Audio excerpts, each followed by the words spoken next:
امریکہ اور اسرائیل کے ایران پر حملوں کے بعد پاسدارانہ انقلاب نے آمدہ ہرمز بند کر دی ہے۔ عالمی جہاز رانی شدید متاثر، یورپ سے ایشیا آنے والے جہازوں کو بحیرہ روم میں روک دیا گیا ہے۔ تو تازہ ترین اپڈیٹ سامنے آ رہی ہیں آمدہ ہرمز سے متعلق، اسٹریٹ آف ہرمز سے متعلق۔ تجارتی بحری جہازوں کو نہر سوئز میں داخل نہ ہونے کی ہدایت کر دی گئی ہے۔ یونانی مرکز جہاز رانی کے مطابق خلیج فارس میں موجود جہاز اور ان کا عملہ خطرے میں ہے۔ جہازوں نے اپنی لوکیشن بند کر دی ہے۔ آمدہ ہرمز کی بندش کے بعد خام تیل کی سپلائی متاثر اور قیمتیں بڑھنے کا خدشہ بتایا جا رہا ہے۔ ذرائع کے مطابق ایل پی جی کی قیمت $540 سے بڑھ کر $750 فی ٹن ہونے کا امکان بھی سامنے آ رہا ہے۔ تو معزز پینل ہمارے ساتھ موجود ہے، جیسے کہ جمیل صاحب اب سے کچھ دیر پہلے آپ ڈیفینیٹلی بڑا زبردست آپ نے خاکہ کھینچا تھا اکنامک ڈائریکشن پروجیکشن سے متعلق، اور انہی تمام تر جو یہ فیکٹرز ہیں ڈائنامکس اس حوالے سے آپ نے بات کی تھی۔ آپ سے اس پر مزید بھی آپ نے ہرمز کی جو ریسنٹ اپڈیٹ ہے اس پہ آپ سے انالیسس ڈیولپ کروائیں گے۔ شاہد اختر صاحب کو شامل گفتگو کرتے ہیں۔ شاہد صاحب، ایک تو اکانومک پہلو تو یہ ہے، ایک فریگمنٹیشن جس طریقے سے آپ سامنے آ رہی ہے خطے میں، اور جو عوامی رد عمل ہم دیکھ رہے ہیں، بغداد کے مناظر ابھی ہم نے کچھ دیر پہلے دکھائے، آپ کس طرح سے مظاہرین وہاں پر پہنچ رہے ہیں، آپ کس طرف آپ معاملات کو جاتا ہوا دیکھ رہے ہیں؟ ظاہر ہے اب چونکہ ریاکشن آ رہا ہے ایران کا، معاملات مزید الجھتے جا رہے ہیں۔ میں لاجیکلی دیکھ رہا ہوں کہ وار اب اپنی کلمینیشن کی طرف جائے گی ایکچولی۔ اب آپ سن کے یہ حیران ہوں گی کہ ہم تو دیکھ رہے ہیں کہ وار بڑھے گی جیسے پیشنز ہیں، بٹ ورلڈ کی ناٹ افورڈ اٹ۔ میں آپ کو اس کی ریزن بتاتا ہوں۔ دیکھیں، ابھی ایک دن کے لیے دبئی اور سارے 80 ایئرپورٹس بند ہوئے تھے تو دنیا ہل کے رہ گئی۔ ورلڈ اسپیشلی ویسٹرن ورلڈ کی ناٹ افورڈ کہ مڈل ایسٹ شٹ ڈاؤن ہو جائے، کیونکہ اکنامک انٹرسٹ اس کو اس چیز کی اجازت نہیں دیتے ہیں۔ مطلب واٹ ٹو ٹاک آف کہ مڈل ایسٹ کی ڈسٹرکشن ہو جائے، مڈل ایسٹ کا رکنا بھی ان کے لیے بہت مشکل ہے۔ اب یہ جو خامنہ ای صاحب کی شہادت ہوئی ہے، یہ ایک ایگزٹ اسٹریٹجی پرووائڈ کر رہی ہے اسرائیل کو اور امریکہ کو، اینڈ ایران کو بھی ان سم ویز۔ آئی ول کم ٹو دیٹ۔ اسرائیل اور امریکہ کے ٹیک اویز کیا ہو سکتے ہیں کہ ہم نے ٹاپ لیڈرشپ کو کر دیا، کائنڈ آف رجیم ہم نے چینج کروا دیا ہے، ہم نے آئی جی سی کے ٹاپ کمانڈر کو کر دیا شہید، ہم نے ڈیفنس منسٹر کو کر دیا، ہم نے میزائل سائٹس تباہ کر دی ہیں، ہم نے نیوکلیئر سائٹس پہ انہوں نے بہت بامبنگ کی ہے، ان کو ہم نے تباہ کر دی ہے۔ سو دیز آر دا ٹیک اوے جو لے کے نیتن یاہو اکتوبر کے الیکشن میں جا سکتے ہیں اور نومبر میں ٹرمپ صاحب جا سکتے ہیں۔ دیکھیں، ورلڈ جو ہے وہ صرف ان ایئرپورٹس اور ان اٹیکس پہ ہی اتنی زیادہ ریٹل ہو گئی تھی۔ سو امیجن کہ اب جب ابنائے ہرمز بند ہوگی اور ریڈ سی بند ہوگا تو اس کے وقت کیا ریئیکشن آئیں گے۔ آئی مین چائنا کا سروائیول، انڈیا کا سروائیول، پاکستان تو خیر ویسی ہماری اکانومی بہت ہی زیادہ سسپٹیبل ہے ٹو دیز شاکس۔ ورلڈ کی ناٹ ٹیک دیز شاکس۔ اب ایک ایگزٹ اسٹریٹجی اور اب چیزیں آنی شروع ہوں گی کہ اس وار کو رکوایا کیسے جائے۔ دس از ون اسپیکٹ نا ٹیک اٹ کہ کیا اگر یہ ایگزٹ اسٹریٹجی پرووائڈ کی جاتی ہے تو ایرانین پبلک کے پاس، ایرانین لیڈرشپ کے پاس ٹیک اوے کیا ہے، وہ کیا شو کر سکتے ہیں اس وار کو ختم کروانے کے لیے۔ پرہیپس انہوں نے جو بہت زیادہ ابھی اسٹرائکس کی ہیں اسرائیل میں، اور ہم نے دیکھا ہے کہ کافی ڈسٹرکشن ہوئی ہے، سو ان کے لیے یہ ایک ٹیک اوے ہے۔ بیکاز دی ادر آپشن جو ہے جس میں لڑائی پرولونگ ہوگی اور لڑائی زیادہ سیریس ہو جائے گی، اس کے اندر زیادہ ڈسٹرکشن جو ہے اسرائیل کی چلیں ہو بھی گئی، ایران کی بہت زیادہ ڈسٹرکشن ہو جائے گی۔ امریکہ کی انٹرسٹ جو ہیں، جو اس کے بحری بیڑے ہیں، ان کو نقصان پہنچنے کا as a military strategist I can tell you it's minimum.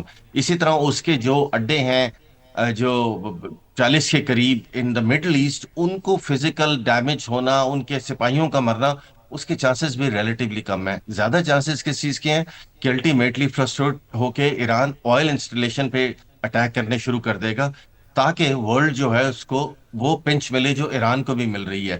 This is going to be disastrous for the world. اس چیز کو ورلڈ بالکل برداشت نہیں کر سکتی ہے کہ یہ ساری چیزیں ہیں۔